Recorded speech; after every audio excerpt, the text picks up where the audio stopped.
గౌరవనీయులు ఇప్పటి సీఎం అయినటువంటి నారా చంద్రబాబు నాయుడు గారికి అరెస్ట్ చేసి 53 రోజులు జైల్లో ఉంచి చాలా రకాలుగా ఇబ్బందులు పెట్టి తర్వాత మరి దాని తర్వాత అనేక రకాలుగా ఇబ్బందులు పెట్టి దాని తర్వాత మరి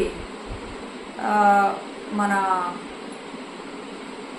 పార్టీ నాయకులు ఎవరైతే ఉంటే వాళ్ళని కూడా ఇబ్బందులు గురి చేసి ఎవరు గట్టిగా మాట్లాడితే వాళ్ళపైన కూడా కేసులు పెట్టి ఈ రోజుకి చంద్రబాబు నాయుడు గారు మరి 53 రోజులు జైల్లో ఉండి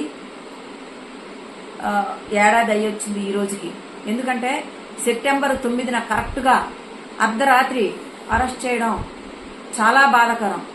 ఎందుకంటే ఈరోజు ఎంత మరి ప్రజలు ఈ రోజుకి ఎన్ని భయభ్రాంతులకి గురయ్యారో తెలియని రోజులు ఆ రోజు గుర్తు చేసుకుంటే చాలా రకాలుగా అందరు కూడా ఇబ్బందులు పడ్డారు. మరి నిజంగా మరి ఏవేవో అని చెప్పేసి కేసులు పెట్టడం జరిగింది. అలాగే అవినీతి అన్నారు, 3,000 కోట్లు అన్నారు అవినీతి, అది కాస్త పోయి 300 కోట్లు అన్నారు, అది కూడా పోయి 30 కోట్లని కూడా చెప్పారు. ఇవన్నీ పోయి 3 పైసలు కూడా ఏ అవినీతి చేయలేదని చెప్పి నిర్ధారణ అయింది.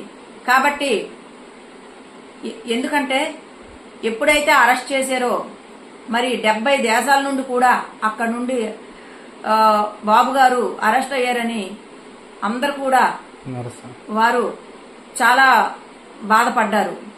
కాబట్టి ఈరోజు నిజంగా ప్రజలు ఇంత ఆదరించి అభిమానించి ఆ రోజు ఎన్ని ఇబ్బందులకి గురి చేసినప్పటికి కూడా మరి అవన్నిటికి కూడా మరి ఈ రోజు ప్రజలు ఒక చక్కనైన తీర్పునిచ్చారు.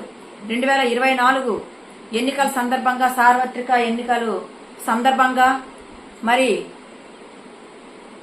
ఏవైతే ఈ ఎన్నికల్లో వచ్చినటువంటి సీట్లు 11 సీట్లకే వైసీపీని పరిమితం చేయడం జరిగింది.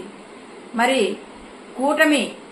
కూటమి ప్రభుత్వంలో చంద్రబాబు నాయుడు గారు మళ్ళీ ఒక సీఎం అయ్యారు. కాబట్టి మరి ఈ రోజుకే జైలుకి తీసుకెళ్లారు రాత్రి సమయంలో. మరి ఎవరు కూడా ప్రపంచవ్యాప్తంగా ఎవరు కూడా మర్చిపోలేని రోజు ఈ రోజు. కాబట్టి మీడియా మిత్రులకి ఒకటే తెలియజేసుకుంటున్నాం, ఈ రోజు నిజంగా ఎప్పుడు కూడా మరి అలాంటి రోజు మళ్ళీ ఎవరికి రాకూడదు అనే కోరుకుంటూ అందరూ కూడా ఈ వరద వచ్చి చాలా ఇబ్బందులు పడుతున్నారు విజయవాడలో. వాళ్ళకందరికి కూడా మేము చేదోడు వాదోడుగా ఉండాలని మా కురుపాం నియోజకవర్గం నుండి కూడా మేము కూడా విరాళం సేకరించడం జరుగుతుంది. కాబట్టి ఈరోజు నిజంగా మరి సెప్టెంబర్ 9 అంటే చంద్రబాబు నాయుడు గారి పెళ్లి రోజు కూడా. మరి అందుకు ఇలాంటి రోజు 53 రోజులు జైల్లో ఉండి వచ్చి ఒక మచ్చలేని చంద్రుడిలా బయటకు వచ్చి ఈరోజు ఒక సీఎంగా ఉండి రాత్రి పగలు తెలియకుండా వరద బాధితుల కోసం అక్కడ పనిచేస్తున్నారు. వయసుకు మించి ఆ వయసులో కూడా వయసుకు మించి పనిచేయడం అంటే ప్రజలందరూ కూడా నిజంగా మేము కూడా అందరం అండగా ఉంటామని తెలియజేస్తూ ఈ అవకాశాన్ని ఇచ్చినటువంటి అందరికీ నమస్కారం తెలియజేసుకుంటున్నాను.